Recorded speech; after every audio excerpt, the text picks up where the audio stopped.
ओम नमः शिवाय। नमस्कार दोस्तों, स्वागत है आप सभी का आपके अपने यूट्यूब चैनल खुशहाल ज़िंदगी में। दोस्तों, हम बात करेंगे अश्विन मास के दूसरे प्रदोष व्रत के बारे में। प्रदोष काल के समय में महादेव कैलाश पर्वत के रजत भवन में नृत्य करते हैं और देवता उनके गुणों का गुणगान करते हैं। यही वजह है कि प्रदोष व्रत में शाम के समय शिवलिंग का अभिषेक करने से सारी मनोकामनाएं पूर्ण होती हैं। प्रत्येक वर्ष कुल 24 प्रदोष व्रत होते हैं। प्रत्येक महीने के दोनों पक्षों की त्रयोदशी तिथि पर प्रदोष व्रत रखा जाता है। इस व्रत के दौरान प्रदोष काल में महादेव की पूजा अर्चना करने का विशेष विधान है।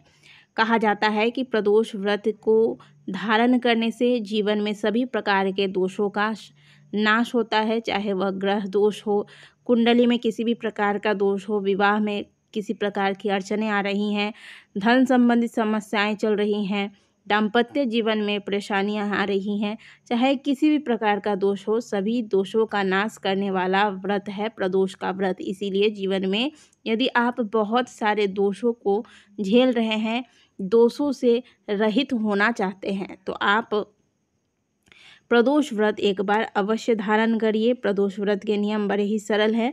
यदि आप पूरे साल भर प्रदोष व्रत नहीं धारण कर सकते तो कम से कम 5 प्रदोष व्रत तो प्रत्येक व्यक्ति को अवश्य ही करने चाहिए। लेकिन इस बार अधिक मास लगा था, इस वजह से कोई भी नया व्रत आपको आरंभ नहीं करना है। बात कर रहे हैं अश्विन मास के प्रदोष व्रत की।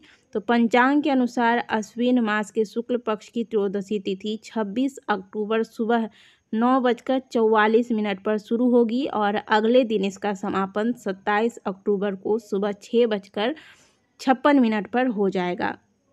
क्योंकि त्रयोदशी तिथि के अंतर्गत प्रदोष काल में महादेव की पूजा की जाती है, तो प्रदोष काल हमें त्रयोदशी तिथि के अंतर्गत 26 अक्टूबर को प्राप्त हो रहा है और अगले दिन क्योंकि 27 अक्टूबर को प्रातःकाल ही त्रयोदशी तिथि समाप्त हो जाएगी, इसीलिए 26 अक्टूबर को प्रदोष व्रत रखा जाएगा। प्रदोष व्रत गुरुवार के दिन पड़ रहा है, इसीलिए इसे गुरु प्रदोष के नाम से जाना जाएगा। भगवान शिव शंकर की पूजा आराधना करने से जीवन में सभी प्रकार के सुख समृद्धि प्राप्त होती है। महापुराण के अंतर्गत तो यहाँ तक कहा गया है कि प्रदोष के दिन यदि कोई व्यक्ति प्रदोष काल में मात्र शिवलिंग के दर्शन भी कर लेता है तो उसके कोटि कोटि पाप नष्ट हो जाते हैं।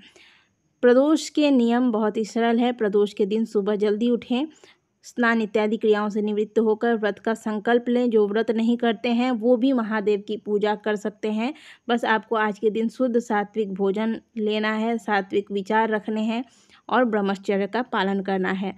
सुबह की पूजा आप घर में कर ले, शाम को लेकिन आपको मंदिर अवश्य जाना है। महादेव की पूजा में मुख्य रूप से आज के दिन आप पंचामृत या गंगा जल, शुद्ध जल, बेलपत्र, समी के पत्ते, कनेल के पुष्प, आंकड़े के पुष्प, भस्म, धूप, दीप इत्यादि का व्यवस्था कर ले और प्रदोष काल में महादेव के मंदिर पहुंच जाए। प्रदोष काल कौन सा होता है? पौराणिक मान्यताओं के अनुसार किसी भी प्रदोष व्रत में शिव जी की पूजा सूर्यास्त के 45 मिनट पूर्व शुरू होकर सूर्यास्त के 45 मिनट बाद तक की जाती है। अतः प्रदोष काल की पूजा करते समय इस बात का विशेष ध्यान रखें। 26 अक्टूबर गुरु प्रदोष के दिन पूजा का शुभ मुहूर्त होगा। शाम 5:41 से लेकर रात 8:15 तक। इस बीच में आपको महादेव की पूजा अर्चना कर लेनी है। अब यदि आप महादेव की पूजा अर्चना नहीं कर पाते, कई मंदिरों में है कि शाम के वक्त पूजा नहीं करने देते, अभिषेक नहीं करने देते, या फिर आप व्रत नहीं धारण कर सकते। अगर आप कुछ भी नहीं कर सकते लेकिन जीवन में बहुत विपत्तियों ने आपको घेर रखा है, तो एक बहुत ही सरल सा उपाय है। ना आपको व्रत करना है, ना आपको बहुत सारी पूजा सामग्रियों की आवश्यकता है। इस उपाय को अवश्य कीजिएगा। इसका वर्णन शिव महापुराण के कथा के अंतर्गत किया गया है। करना क्या है आपको? प्रदोष के दिन प्रातःकाल जल्दी उठें, उठने के बाद स्नान इत्यादि क्रियाओं से निवृत्त होकर शुद्ध वस्त्र धारण करें। आज के दिन आप सफ़ेद, हल्का क्रीम कलर, पीला, नारंगी ऐसे रंग के वस्त्र धारण करें। काले रंग के वस्त्र ना पहने, फटे पुराने वस्त्र आज के दिन नहीं पहनने चाहिए, ठीक है। इसके बाद आप घर में ही महादेव की विधि पूर्वक पूजा करें, जलाभिषेक कराएं, चंदन का लेप करें, भस्म लगाएं, अक्षत चढ़ाएं, काले तिल चढ़ाएं महादेव को। महादेव को बेलपत्री में राम नाम लिखकर अवश्य अर्पित करें, कम से कम 5 बेलपत्री अवश्य अर्पित करें। समी के पत्ते मिल जाए तो समी के पत्ते अर्पित करें। इसके बाद कंदमूल इत्यादि चढ़ाकर महादेव की पूजा प्रातः काल आप संपन्न कर लें। दिन भर अगर व्रत करते हैं तो एक बार फलाहार ले लें, व्रत नहीं करते हैं तो शुद्ध सात्विक भोजन लें। भोजन में प्याज, लहसुन, मांस, मदिरा, मसूर की दाल, बैगन इत्यादि का प्रयोग नहीं करना है। प्रदोष काल में जो आपको समय बताया गया है पूजा का, उस समय आपको क्या करना है, जो लोग व्रत करते हैं वो तो विधि पूर्वक पूजन करेंगे ही, लेकिन जो व्रत नहीं करते हैं उनके लिए ये उपाय बता रही हूँ। वैसे जो व्रत करते हैं वो भी इस उपाय को कर सकते हैं। यदि आप जीवन में बहुत परेशान हैं, परेशानियाँ पीछा ही नहीं छोड़ रही है, तो आप एक कार्य कीजिएगा। आप प्रदोष के दिन 2 घी के दीपक लीजिएगा, दोनों में लंबी बाती रखिएगा।